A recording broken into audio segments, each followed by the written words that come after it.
Hi, I'm Mark of Flow and Flux Live, and this is the 5-minute yoga tip. Today's yoga tip is just about forward bends. Most beginners are always going to struggle with forward bends, and they think, oh, I'm too tight to do yoga, which isn't necessarily true. And you have a few options. So this is what most beginners will struggle with. They'll be here. Oh, I'm so tight, I'm so tight. And that's okay. You're actually not as tight as you think. But the first thing I would suggest is, when you're doing this, your pelvis is actually remaining upright, and all you're doing is bending the lower back and over torquing it a bit. You're going to probably develop some discomfort because the spinal processes in your back are pushing out against the ligament. So what I would suggest is bend your knees a lot, because when you bend your knees, your pelvis starts to tilt. So as your pelvis tilts, you want to bring it into a forward tilt as much as possible until your rib cage can come to your thighs. You can even do this on a chair. So if you're sitting on a chair, just fold forward and let the ribs touch your thighs. Squeeze your knees in a little bit. And now from here, let your forward bend begin, because now you're releasing the lower back. And as you straighten the legs, it comes all the way into your hamstrings. And what you do is you stop at a tension point and breathe. If you want to add some extra weight to your body to allow your lower back to lengthen, you can just grab the arms and let the arms lengthen and reach down to the floor. As the arms reach down to the floor, lengthen your belly button up to the ceiling. So as you lengthen your belly button up, the legs straighten.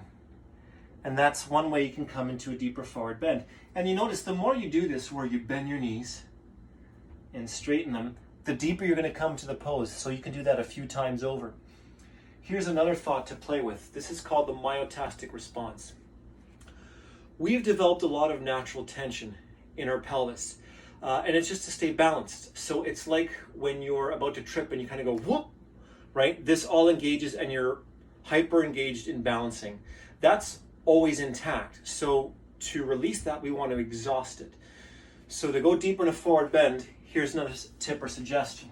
I'm going to take a plank for 5 seconds or 5 breaths, and you have to tighten everything.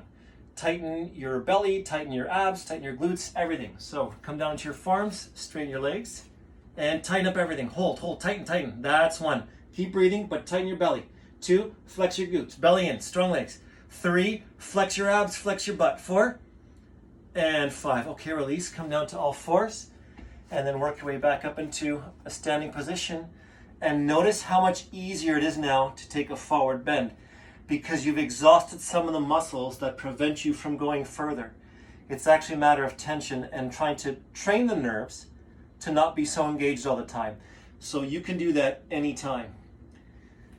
And then we'll slowly work our way back up. Now, some people have very flexible hamstrings, and they can possibly get injured if they overstretch. So those are people who can really hinge the pelvis, and like their butt's really sticking up, their tails way up, but then they start to have some tears at their hamstring insertions.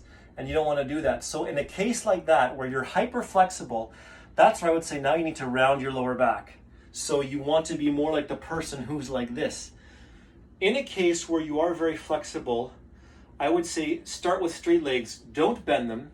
Allow your lower back to round a little bit, as if you were bringing your sit bones down towards your heels, because you don't want this area to do extra stretching if it's already that flexible. You need to cultivate a bit of strength. So we want to draw this line of the body down towards the knees, so you're not overstretching. You're doing a little bit of rounding now. That's if you're hyper flexible or very flexible and you don't want to overstretch your hamstrings. So it really is dependent on where you are. You have to adapt the pose to where your body is at the present moment. Okay, so again, if you're a beginner and you're doing here, that's fine. You can bend the knees, rib cage to your thighs, work your legs straight, or you can take plank, or you can do both. And if you're really flexible, then I would say you want to take this part instead and work your way from here. You're not going to develop a sore back if you're very flexible in your hamstrings, or if you know how to tilt your pelvis and do that. And I've injured my hamstrings. I know this from a long time ago. So that's why you want to pull the sit bones down towards the heels. It's almost as if you push the heels back into the hands and then curl the tail down towards your feet. One more tip if you want, just for fun. If you're to grab onto your thighs and pull the thighs up, this action helps you hinge your pelvis. So you pull the legs up and then lengthen your rib cage down. That'll help you come deeper still. If you're looking for depth. If you're not looking for depth, you almost want to push the floor away and round your back a bit. I hope those tips help you and they inform your practice. I hope you're aware of where your practice is at and you adapt your practice accordingly to where your body is now. Accept it, breathe, and when it's ready to go deeper, I hope you know what the right call is to make. Otherwise, you can email me. You can email me directly and request any pose you want, and I'll do my best to break it down in 5 minutes. I hope that helps you and informs your practice. Thanks for joining me.